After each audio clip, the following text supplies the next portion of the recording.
నమస్కారం అండి. నేను doctor Madhulal, clinical cardiologist associated with Pragma hospital since very long practising cardiology.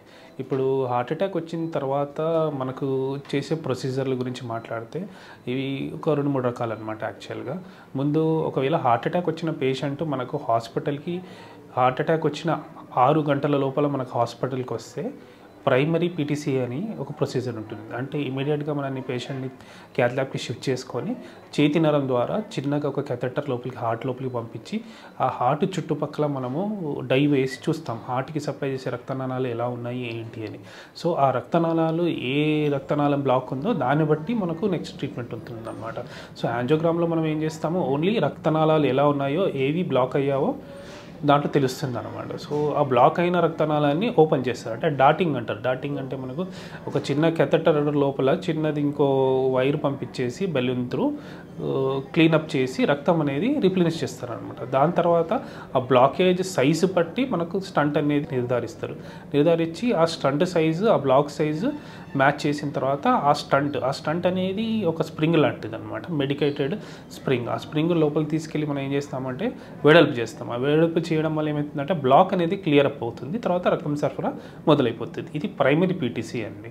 So ఒకవేళ కొన్ని హాస్పిటల్స్లో ఇప్పుడు ఎట్లా అంటే అన్ని హాస్పిటల్స్ క్యాత్ ల్యాబ్స్ ఉన్నాయి అని చెప్పడానికి లేదు, బట్ ఎమర్జెన్సీలో మాత్రం ప్రైమరీ పీటీసీ అనేది ఫస్ట్ ప్రియారిటీ. అది కాకుండా సెకండ్ ప్రియారిటీ వచ్చేసి మనకు జనరల్గా థ్రాంబోలైసిస్ అంటారు. థ్రాంబోలైసిస్ అంటే ఇప్పుడు హార్ట్ అటాక్కి సంబంధించిన పేషెంట్ ఒకవేళ 6 గంటల లోపల మనకు హాస్పిటల్కి వచ్చారనుకోండి, అక్కడ ప్రైమరీ పీటీసీ లేదా ఎమర్జెన్సీ యాంజియోప్లాస్టీ చేసే అవకాశాలు లేవు, లేదా ఎక్విప్మెంట్ లేని పక్షాన మనము ఏం చేస్తామంటే పేషెంట్కి ఒక ఇంజెక్షన్ ఉంటుందన్నమాట.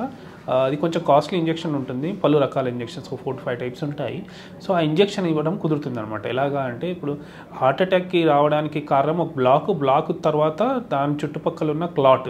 సో ఈ ఇంజెక్షన్ ఏం చేస్తుందంటే ఆ రక్తపు గడ్డని ఆ క్లాట్ని కరగదీసి మనకు సప్లై అనేది రిప్లెనిష్ చేస్తుంది అనమాట. మెయిన్గా మనకు కావాల్సింది హార్ట్ అటాక్ని టర్మినేట్ చేయడం అంటే ఈ ఇంజెక్షన్ ఇవ్వడం వల్ల రక్తపు గడ్డ కరిగిపోయి రక్తం సరఫరా రిప్లెనిష్, అంటే రక్తం సరఫరా స్టార్ట్ అయిపోయింది అంటే ఆ ఎమర్జెన్సీని మనం టర్మినేట్ చేసినట్టు లెక్క. సో రక్తం సరఫరా మొదలైన తర్వాత హార్ట్ రికవరీ ఫేజ్లోకి వెళ్తుంది అనమాట. దాని తర్వాత మనం పేషెంట్ ఎక్కడికైనా షిఫ్ట్ చేసుకోవడమో లేకపోతే ఫర్దర్గా మనం అబ్జర్వేషన్లో పెట్టుకొని నెక్స్ట్ ఏం ప్లాన్ చేసుకోవచ్చు ఒకవేళ మనకు ప్రైమరీ పీటీసీఏ అవైలబిలిటీ లేకపోతే. థ్రాంబోలైసిస్ అంటే మనకు ఇంజెక్షన్ ఇచ్చి మనం రక్తనాళాలు ఫామ్ అయిన రక్తపు గడ్డని కరగదీయడం, దాంతో రక్తం అనేది సరఫరా మళ్ళీ మొదలవుతుంది. సో పేషెంట్ పెయిన్ ఫ్రీ అవుతారనమాట. సో ఇది రెండో ప్రొసీజర్. సో ఇలాంటి పేషెంట్ మనం ఏం చేస్తామంటే ఏదైనా యాంజియోప్లాస్టీ అవైలబిలిటీ ఉన్న సెంటర్కి షిఫ్ట్ చేసుకోవడమో లేదా అబ్జర్వేషన్లో పెట్టుకొని ఒకవేళ హార్ట్ ఫెయిల్యూర్ ఉంటే హార్ట్ ఫెయిల్యూర్ని ట్రీట్ చేయడము. హార్ట్ ఫెయిల్యూర్లో బేసికల్గా పేషెంట్కి బాగా ఆయాసం వస్తుంది, వాల్యూమ్ ఓవర్లోడ్ ఉంటుంది బాడీలో.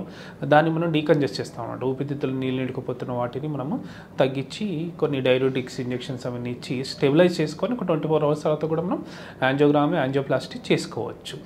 ఈ రకంగా మనం జనరల్గా హాస్పిటల్లో అప్రోచ్ అవుతాం.